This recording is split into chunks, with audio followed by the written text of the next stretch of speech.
নমস্কার বন্ধুরা, তোমাদের একটাই কথা বলবো, যদি তোমরা কখনো মথুরা বৃন্দাবন ঘুরতে যাও তবে অবশ্যই গোবর্ধন পাহাড় পরিক্রমা করবে এবং তার সঙ্গে রাধাকুণ্ড এবং শ্যামকুণ্ড দর্শন করবে। চলো আজকে তোমাদের নিয়ে যাই এই দুই জায়গায়। আমরা গোবর্ধন পাহাড় 21 কিলোমিটার পুরোটাই পরিক্রমা করেছিলাম টোটোতে বসে। তবে তোমাদের সাজেস্ট করব, টোটোতে ঘুরলে কিন্তু ঠিকভাবে পাহাড় দর্শন হবে না, অনেক দূর থেকে ঘোরাবে এবং অনেক কিছুই মিস হয়ে যাবে। তাই কষ্ট হলেও পায়ে হেঁটে এই পরিক্রমাটা করবে যদি সঙ্গে বাচ্চা কিংবা বয়স্ক না থাকে। আর দেখতেই পাচ্ছ কীভাবে ডন্ডি কেটে ভক্তরা এই পাহাড় পরিক্রমা করছে। পাহাড় যখন পরিক্রমা করবে দুপাশে দেখতে পাবে অনেক বাদর, গরু। তোমরা কলা কিনে বাদর, গরু এদেরকে খাওয়াতে পারো। এখানে 30 থেকে 40 টাকা কিলোতে কলা পাওয়া যায়। এই পরিক্রমা করতে টোটোতে আমাদের খরচ হয়েছিল, 5 জন ছিলাম, পার হেড 100 টাকা করে। আর এই পরিক্রমা পথে তোমরা কিন্তু অনেকগুলো দর্শনীয় স্থান দেখতে পারবে। যেমন দেখতে পাচ্ছ এই মুহূর্তে আমি দাঁড়িয়ে রয়েছি কুসুম সরোবরের সামনে। ঠিক এরকমভাবেই তোমরা অনেকগুলো জায়গা দেখতে পারবে। টোটো ভাইকে বললে মেন জায়গাগুলো তোমাদের দর্শন করিয়ে দেবে। এই মুহূর্তে কুসুম সরোবরের ঠিক উল্টো দিকে আমরা কেনাকাটা করছি। যাত্রাপথে বাড়ির জন্য কেনাকাটাও করতে পারো। কুসুম সরোবর, তারপরে আরও কয়েকটি জায়গা দেখাবো, তোমরা ভিডিওটা শেষ পর্যন্ত দেখতে থাকো। আবারও বলছি, মেন কিছু আমরা দর্শন করেছি। কিছু মন্দির সময়ের অভাবে বাদ হয়ে গেছে। মোটামুটি 3 থেকে 4 ঘন্টা লাগবে। রাধাকুণ্ড থেকে শুরু করবে, আবার সেই রাধাকুণ্ডতে এসেই তোমাদের টোটো ভাই ছেড়ে দেবে। মোট টোটাল ধরতে পারো 4-5 ঘন্টা লাগবে। এখন আমরা ঢুকছি নারদ কুণ্ডতে। এখন প্রবেশ করলাম নারদ কুণ্ডতে। আপনারা যখন গোবর্ধন পাহাড় ঘুরবেন, পুরো 21 কিলোমিটার ঘুরবেন, তখন কিন্তু পাহাড় ঘোরার আগে এই নারদ কুণ্ড টোটো ভাই আপনাদের নিয়ে যাবে। সুতরাং যে টোটোই বুক করুন আপনারা বা গাড়িতে আসুন, এই নারদ কুণ্ড দেখতে একদম ভুলবেন না। খুব সুন্দর জায়গাটা। আর নারদ মুনি কিন্তু এইখানে আগে তপস্যা করতেন। দেখুন একেবারে কি সুন্দর লাগছে ভিউটা।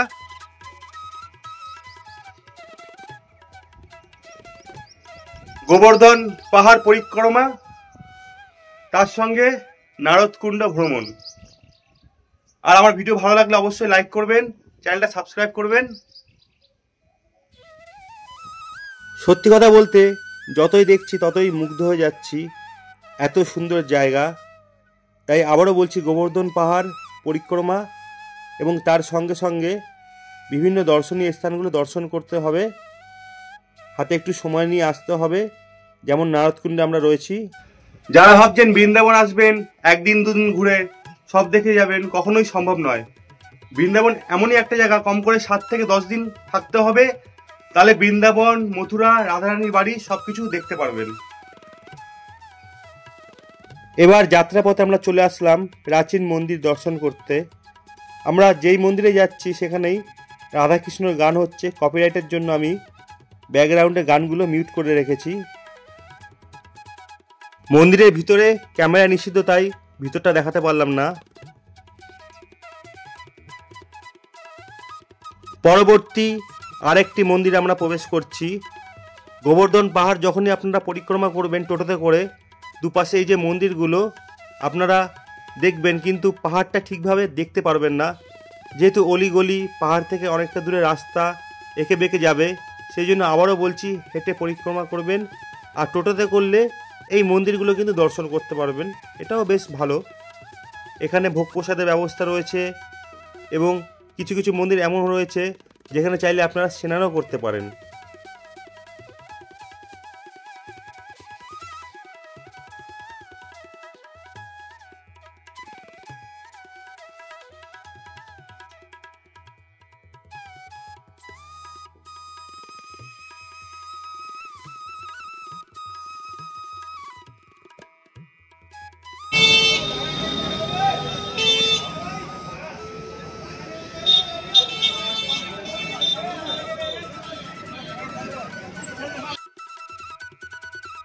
সব মন্দিরের মতো এখানেও ভিডিও নিষিদ্ধ, তাই ভিতরে দেখাতে পারলাম না।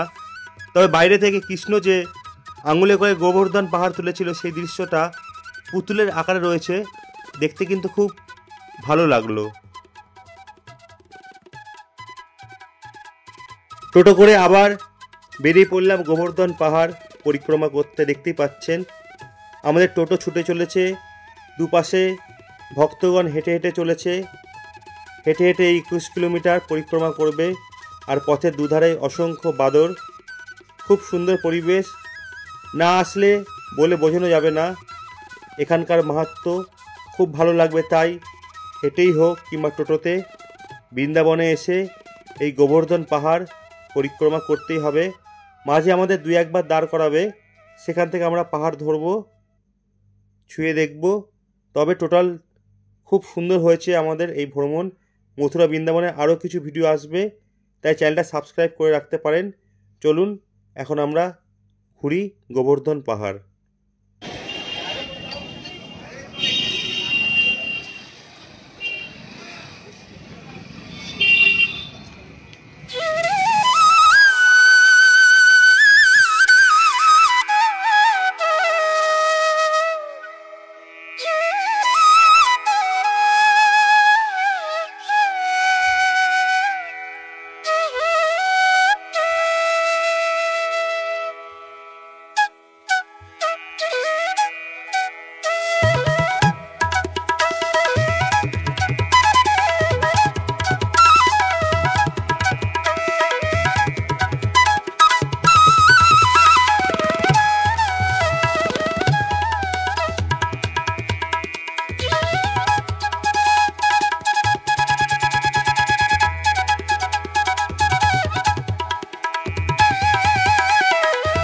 থেকে থেকে একবার মন্দির ভ্রমণ, আবার টোটোতে করে গোবর্ধন পাহাড় ঘুরে বেড়াচ্ছি। পাহাড় থেকে অনেকটাই দূরে রাস্তা, বুঝতেই পারছেন।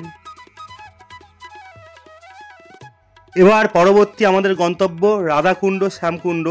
তোমাদের একটা কথা বলেই রাখবো, যারা রাধাকুণ্ড এবং শ্যামকুণ্ড দর্শন করতে আসবে, এখানকার পুকুর থেকে পবিত্র জল অবশ্যই বাড়ির জন্য নিয়ে যাবে, সেটা কিন্তু একেবারেই মিস করা চলবে না।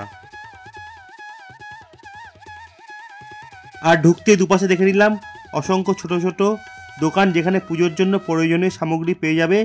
আর রাধাকুণ্ড, শ্যামকুণ্ড আসলে অবশ্যই এখানকার পুকুরে পুজো দেবে। এখন আমরা প্রবেশ করব রাধাকুণ্ড ও শ্যামকুণ্ডতে।